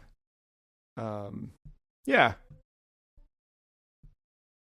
This seems pretty exciting. You guys know I did not ultimately love Control in the end, but I liked it a lot, and I do want to see what else they can do with it. So, if I'm excited, I can only imagine how you guys are with this one. Yeah, I mean, the world they built with Control, I loved it. I was just taking screenshots left and right when I was playing that game. The gameplay itself, it's fine. The control in Control, like I love how simple, but yet, it's not really complex, but like there is a mastery to it. Like there is a certain level of skill that you are required to need further down the road when it comes to fighting specific enemies and like how to approach that. Like you do have to be kind of quick to react and like kind of juggling a kind of couple things at once, you know, trying to dodge around while trying to let your gun reload and using powers and whatnot. It was so cool to like play that game, take a little break, like maybe a month or two, and come back into it and be like, oh crap, I kind of forgot. Oh wait, I didn't forget the controls. It was just boom right there. Like I was impressed for myself as well, but I don't know. I think Remedy does a good job with gameplay in general for the most part. So it's exciting to see kind of. I don't think these are going to be characters that are like Jesse, where like I mean, from what I'm seeing from that picture, they don't look like the telekinetic type. Seem more like gunplay focused, and I hope that they are kind of telekinetic though, because that was the best. I mean, they might have something. I think like those abilities you end up with as her are so much fun to play. That was the draw for me in the end, and that was what made me actually want to play that game. Is like the movement, the traversal. I kind of want to go back and just play that just to run through that world and like get maxed out power. And yeah, the weapons all felt really good, and the nature of that gun was like such a cool. Maybe I should go back and the way you can like customize them and stuff. Yeah. I don't have any doubts that this will be a fun to play game. Yeah. And hopefully we see, the fruits of what other Control stuff is on the way. Another Mark favorite, Doki Doki Literature Club, out on Nintendo Switch now with Doki Doki Literature Club Plus. What is different this time around? We talked about this game a few years back when it first released, and it kind of all caught us all off guard. This was originally free to play. Yes. on PC. Free, but feel free to donate. Yeah. And this was very, I think, pretty popular the year it came out because of its kind of it's hard because I don't want to say anything to spoil it, but also the fact that this game exists on a main platform means that the developer kind of had to spoil it inherently to advertise it. Well, yes and no. So yeah, how is this game? How's the port? How does it play? So it pretty much got a quality of life improvement for the visuals and stuff. It's not too different. I haven't been able to notice the differences, but apparently it's been cleaned up. But the first thing you will notice is this game boots up as its own operating system. So, which I guess makes sense because it's like, how do you take a PC game and translate that to consoles? You give it its own Windows-like layout. So it has like a taskbar with the first menu up on the side, and there is where all your concept art is, any music you unlock that you can listen to. There are side story content that takes place before the main game, but you unlock those by playing the main game. So obviously the main game is there too, and of course there are files that you can go through. And, they'll have fun little tidbits and details in there. And, yeah, so, I guess that is the game's way of the equivalent of, not having to go through all your Steam files to modify. Right, or whatever, to look at art and stuff like that. Because, that's where all that is accessed anyway, whenever you buy collector's edition shit on Steam. They don't make it convenient to find. But, it's still the same game. That part isn't different. But there is... But the side stuff, the side content, actually blew me away. They give the characters so much more than what you experience through the main game. They fill in some details there, and they make you connect on deeper levels than you would in the main game, which is so strange. But so the side stuff, is it standalone? Well, I mean, involving the same characters obviously, but is the side stuff, can it impact the main game? No. Okay. It's completely separate. And what are you doing? Is it still just visual novel nature? It is still visual novel nature. The difference here is that you're seeing how the literature club is formed, and how the members come along and how they interact with each other to get to know each other. You as the main character are not in this. You're just purely spectating. You're not making decisions. You don't have to worry about anything like that. Yeah, you're kind of just along for the ride and just seeing all this kind of unfold, and it's very interesting. And it gets real. It talks about some deep stuff with mental issues and stuff like that, and with the types of anxiety and depression and social stuff. It does a pretty good job with capturing what that is really like and seeing how people live with that and deal with it. And I think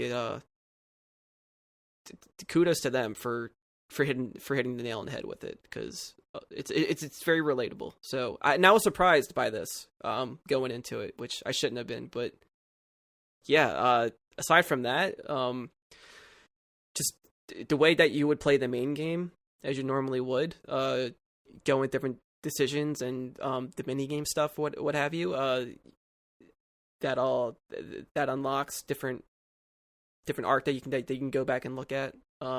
It lets you know that you unlock stuff when you go back to your main operating system, because there'll be a little pink dot to notify you. And the only thing if they update it, I hope they do, music. I unlock new tracks, but I'm awful with names. It'll tell me I unlocked new music, but it doesn't tell me which tracks exactly were added to the list. And they added some new songs because of the side content. So each character kind of has their own little theme and stuff. And pretty good music. There's so much put into this, and we're only scratching the surface here. I don't know how to qualify this. Like, it still has the same game in it, but it's so much more than that now. Like, everything about it now has made it so much more than what it was. It's almost like a new game. It's like a 1.5, if you will. So for people who've already played it, you'd still recommend Yes, definitely, picking yes. up playing? And then for newcomers, I mean, if someone is looking at this and they're like, okay, Doki Doki Literature Club, what's the, I don't know. How do you convince somebody? I feel like this is already going to be strong enough with the kind of indie game crowd who I think Switch did very well with indies, and I think a lot of those people are already probably hip to this one. But for maybe somebody who grabbed a Switch because they're like, I love Nintendo. I think a big thing with Switch is like we're seeing a return of lapsed gamers come back to. I can't believe I just said gamer. I'm sorry, you guys. I apologize. Here, you can have my take my G Fuel. The players. Yeah, no, but I mean, people who used to play games a lot, I think that fell out of it. I think Switch has done a really great job of pulling people back in, right? With things like Animal Crossing and Breath of the Wild and whatnot. So how do you sell someone like that this game? Like, what's the hook here? I think it would have to, like, okay, so two types of people you might try to convince here. One that doesn't know anything about it, and the one that kind of knows something about it, kind of knows what it is about, but still hasn't played it. So, first one knows nothing entirely. Hopefully they like visual novel games or adventure games of some kind. Maybe they enjoy Life is Strange or something like that. And up to you, depending how you want to, how much in the dark you want them to be. I would just say, hey, a lot of people love this. I think it's definitely worth a playthrough at least once. You know, it's not that long. You can do it in a day. It's like, depending how fast you read, and if you want to skip dialogue and stuff, if you want. But aside from most of the details in it, there is still something to take away from it, and it will warn you in the beginning that yes, there are some things that the game will talk about that will be not suited for everybody if they are easily disturbed. And you can choose to know what it touches on if you want it to, or you can just not know about it. But if you listened to me earlier, you kind of have an idea. But the game gets real despite its looks. I just think the looks aren't everything. And so you shouldn't judge it by that. The people that know what it is, I still think you should jump into it, because if you thought you knew everything, you don't. Fair. And then you got your weebs, and you just show them a picture, and then they're in. Oh, yeah. Yeah. That's the easiest crowd to sell at all. You can make a game out of it. You might think that, you know, hey, which waifu are you going to pick? Yeah. I think I know who you're going to pick, but we'll see. So. Do you know Doki Doki means heartbeat? Anyway, Doki Doki means. Yeah. Very cool. Yeah, I that was a fun surprise the year that game came out. And we need more worth games the price too. Like that. Yeah. Yeah. Well, I think it's like $15. Yeah, for this. That's good. Like, it's yeah. Yeah, we're just scratching the surface with it, but that should tell you more than enough. Yeah, now that I'm out of my parents' house, I think I could play this a little bit more, like not looking over my shoulder, hoping they come up with the stairs. Like, what the fuck you play? Yeah, it definitely had that vibe of like, no, I'm not a creep. No, it's. I know I'm you an adult. You raised me right. There's nothing wrong with me. Just let me be a weeb. Well, I've been weebing it up in State of Decay 2. And yeah, so after E3, I did a little mental reflection on Xbox and its properties and where we're at. And I remembered that last year we saw State of Decay 3 announced and hadn't heard any updates on it. We didn't see Perfect Dark updates this time around, nor we got after E3, there was a secondary kind of supplementary Xbox thing. And during that, they showed off a little bit more of Hellblade's Senua's Saga. But, you know, that wasn't in the main show. There were a couple things like that just didn't make the main cut. Yeah, but still nothing on State of Decay 3. Yeah, right? Yeah. So I kind of did a little bit of that, and I was like, you know, I haven't touched State of Decay 2 in probably 2 or 3 years, and I'm curious to.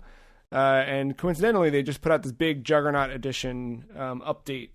I'm sorry, no, the Juggernaut Edition already had come out. This is the new Blood Plague thing, where there's now even more to do with the plague hearts around the area. So the director's cut. Yeah, this is the director's cut that I paid $0 additional dollars for, mind you. For those who haven't played State of Decay, it is a third-person zombie survival game with a lot of base building and resource management stuff built into it. And what I love about State of Decay really is a testament to what I love about Xbox currently, where I've not touched this game in 2 years. And at some point I removed it from whatever console. Obviously, more recently, I've upgraded to the Xbox Series X. When I played it originally, I was jumping between PC and Xbox. But that's been some time. And I turned it on last week or 2 weeks ago at this point, and it just picked up right where I left off. I'm on a completely different console. But it just knew, like, to bring my save and all that stuff is automatically backed up and stored, and like that is not that all consoles aren't kind of doing this in some way or whatever. But you know, we've heard of the things of like, upgrade to the Avengers on PS5 and transfer this thing and download this patch tool and download the game 6 times. All of this was like just right, exactly. You just went through that, and like to not have to go through that. And I on my phone said, I want to play that game tonight. So in the middle of my day, I can push it from my phone to my Xbox, turn it on, and pick up where I left off 2 years ago on a different console. Rad. And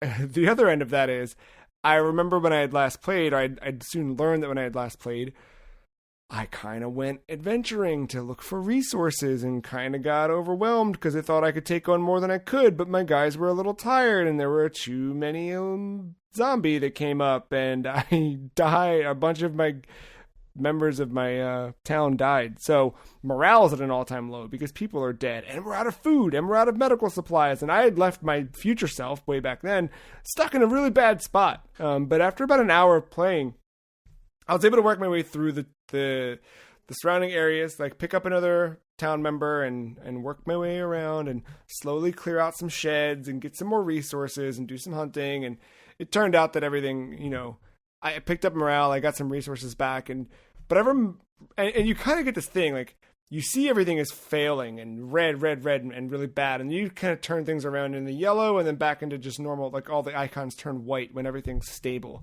and green if you have like a surplus. And I got some things into green, but most things into the white, and you just kind of have this like relief internally where you're like, oh, okay, so this really is a game about managing your own stress as much as it is managing the resources and the mental health of the townspeople within. And I played more. I started recruiting more people, and I've just spent a lot of time exploring what it is. And the last time I'd played, I went through and cleared out an entire map, and I took over that whole territory. And you get to a point where once you do that, you can kind of just keep going and keep building if you want, or you can move to the next island, so to speak, or the next county, I think is how they posit it. Where you bring your town and your resources with you, but you start from scratch. You have to find a new home base. All the things are still infested. You're starting all over again. And then, of course, the more powerful you get, the more rival gangs, kind of, not gangs, but, you know, groups of survivors look at you as a threat or someone who, hey, they've got a lot of stuff. I want to take that. So now I'm getting to the point where not only are zombies a threat, but so are other factions, and so there's all of this stuff that's kind of happening, and there's always this kind of risk reward of, well, if I take two people, if I take someone with me to go out on this thing, there's a chance they get murdered and I'm down, whatever. If I just go alone, I'm outnumbered maybe even more, but at least I'd only lose one person instead of maybe two, and there's all of that stuff that, it's been fun to go in, but again, you can kind of only do it in short bursts of time, like an hour or two at a time, and then it's kind of like, okay, I need a break. I need to go get out of this mental squeezing, so to speak. But it seems like the game's they've added, it plays a bit better, which sounds like it always played fine, but I feel like it runs a little smoother. Load times are next to nothing on Series X, which I remember them being pretty bad on Xbox One.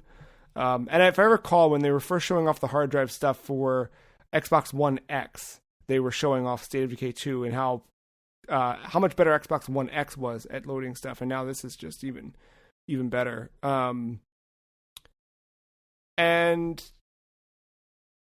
that's kind of where I'm at with State of Decay 2, and then that led me back down the old Crackdown. Is State of Decay series patched? Like, it is, yeah. Okay. So there's no call out in terms of like, now it supports 4K textures. Like, there's nothing like that I've seen, like compatibility options or anything like that. But it is one of the ones that has the series optimized thing on it.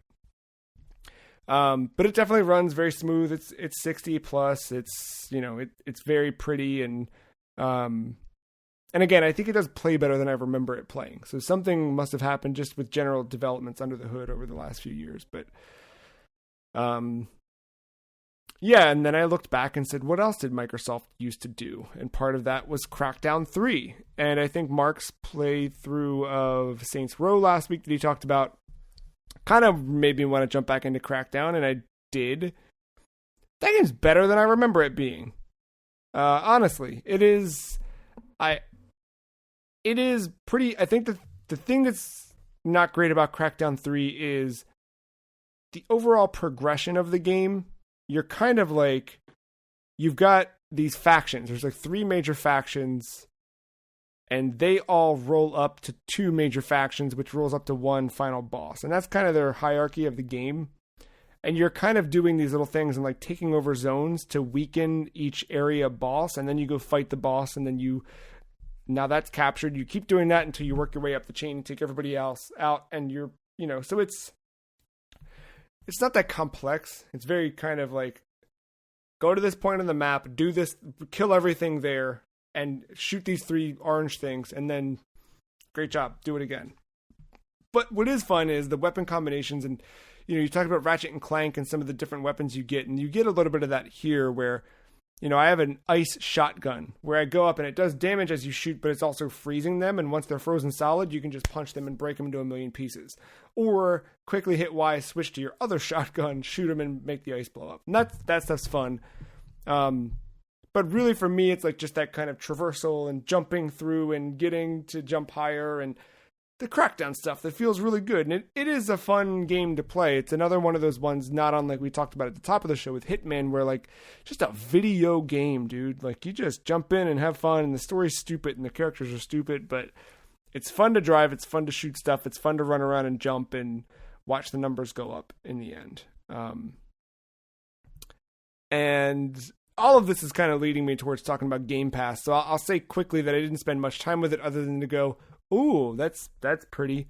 Or, hey, that runs a lot smoother. And that's Doom Eternal got its next-gen upgrade this week for PS5, Xbox Series, and also ray tracing stuff is now added to PC for cards that support it. And I looked at all that stuff, and it's wild, just like how different the ray tracing stuff can look.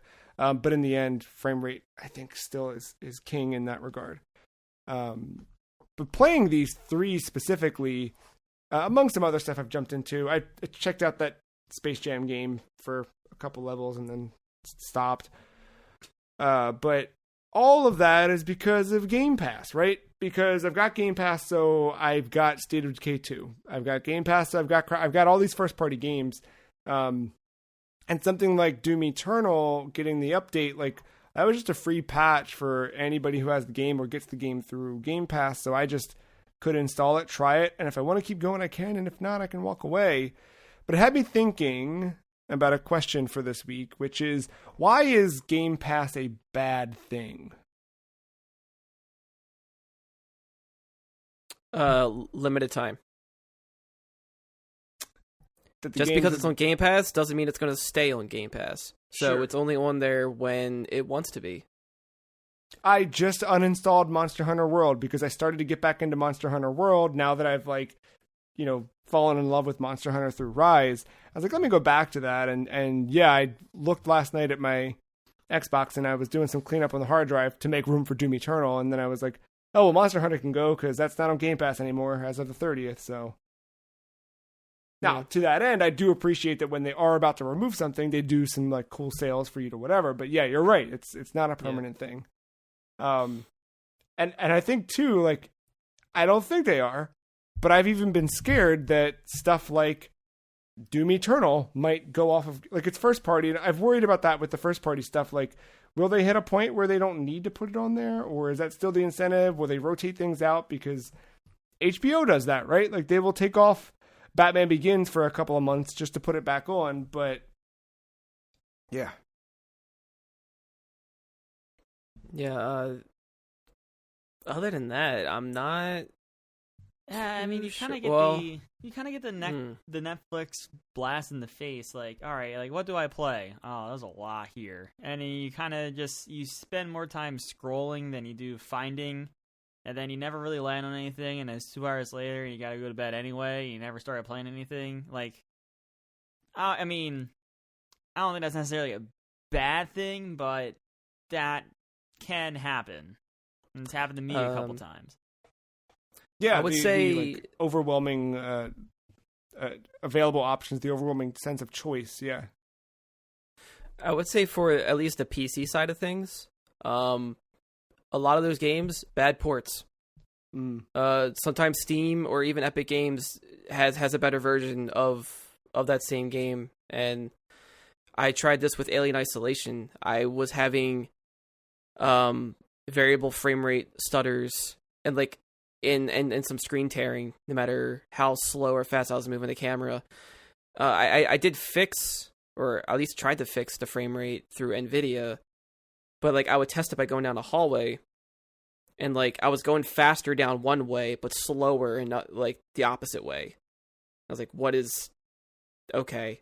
And then I loaded the Epic Games version because that was for free when I grabbed it, and that one is flawless somehow. So I'm just now playing it on there, and I know that wasn't the only game I had an issue with either. Like that one, I forget the name. How do you say it? It's like it was like that Metroidvania where you're like a anime maid with like throwing knives, like Tallulah Nights or something like that. Yeah.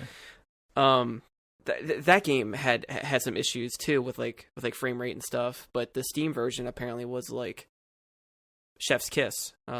Well, good news, Mark. In fall, or this holiday, when Windows 11 comes out with the from ground new Microsoft Store, hopefully all those issues will be resolved. No, but that is a good point. The Microsoft Store does kind of suck with some of those things.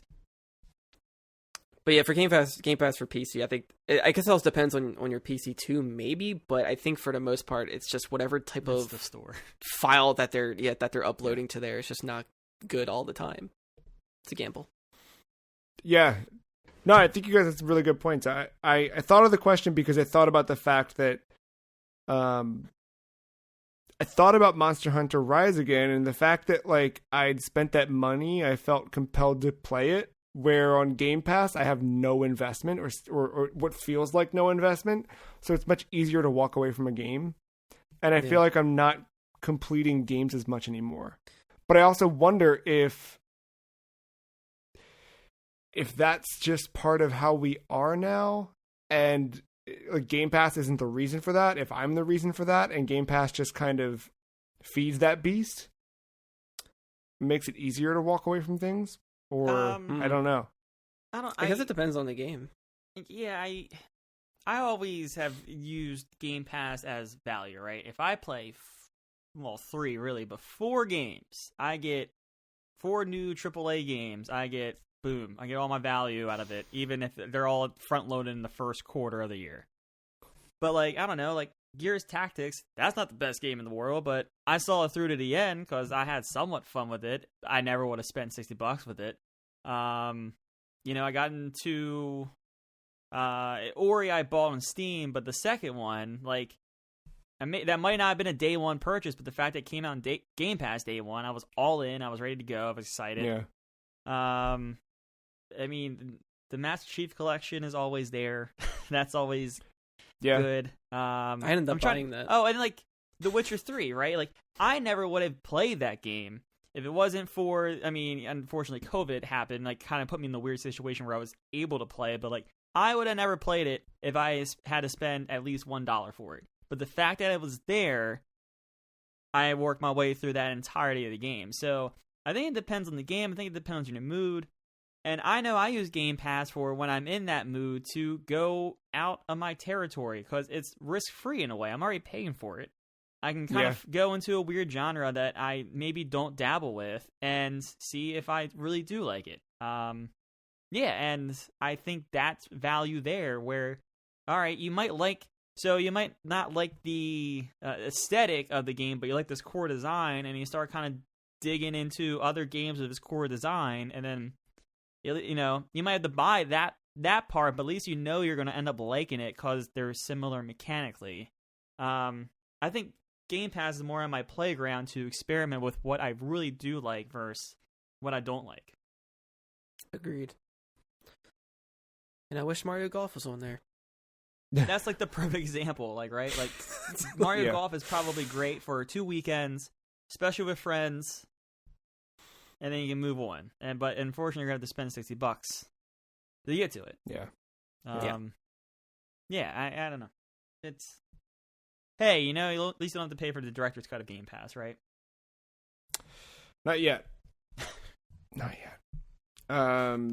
Yeah, I don't know. I agree with everything you're saying. Like, there's a lot of, I'm looking through the, like, last year of things I've played, and so many of them came because of Game Pass, and so many of them were things that I probably wouldn't have played. I mean, like, that, Plague Tale Innocence, like, that game that is getting the sequel soon, I wouldn't have cared and didn't care prior to just kind of on a whim going, oh, I'll try that, and, like, I played the heck out of the game, and I liked that game a lot. Now I'm actively invested in its sequel, and there's a lot of games like that, and things that I've ended up buying because I either tried it or tried something from that developer on Game Pass, and so I guess in the end, the bad thing about Game Pass is that it's too good, right? Boom. Thank you, Phil Spencer. Thank you, Andrew Wilson, for playing EA Play on there too. Yes, for now. And NHL 21, I got to play it for free. True. Kind of. True. But no, like, with that, though, like, when games come back, like, older multiplayer, like, Battlefield got a second wind of life for a week or two. Like, Battlefield 1, I think 4 and 5 all got second wins once they hit Xbox Live, and I think a lot of multiplayer games can benefit from that. So, yeah, like, even just that. Yeah, that Titanfall 2 stuff recently, too. Yeah, and, like, that's another good, like, you can get a second win there as well, and it could encourage someone to buy a skin. Like, yeah, very true. That's money. Yeah. Y'all should check out Crackdown 3. That's right. Are the rubber ducky grenades still there? Not that I've discovered, but probably. I would assume. Okay. I don't know. I don't know. Fun fact. Terry Crews is in both Saints Row and Crackdown. Oh, did not realize that. I mean, I knew he was in Crackdown. Did not know he was in Saints Row. Well, if you want more Fast Terry and Furious movie? No. He's got Where's 2 he more at? opportunities, baby.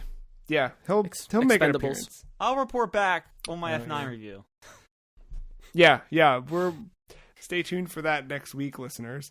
Something to look forward to. You can also look forward to another episode next week when we return. If you've got any questions for us, if you want to tell us what you think of Game Pass or ask us anything, really, podcast at thefreecheese.com. You can follow us all on Twitter. The Free Cheese is at some free cheese. Mark is at _mental. Matt is at MattyIce131. Podcast thefreecheese.com. Go to thefreecheese.com. Check out stuff we've done, including our Game of the Year list and the aforementioned hit show, Hitman with a Hammer. Seasons 1 and 2 out there for you all. That's it for us. Thank you, Matt. Thank you, Mark. Thank you, listener, for listening. We'll see you next week.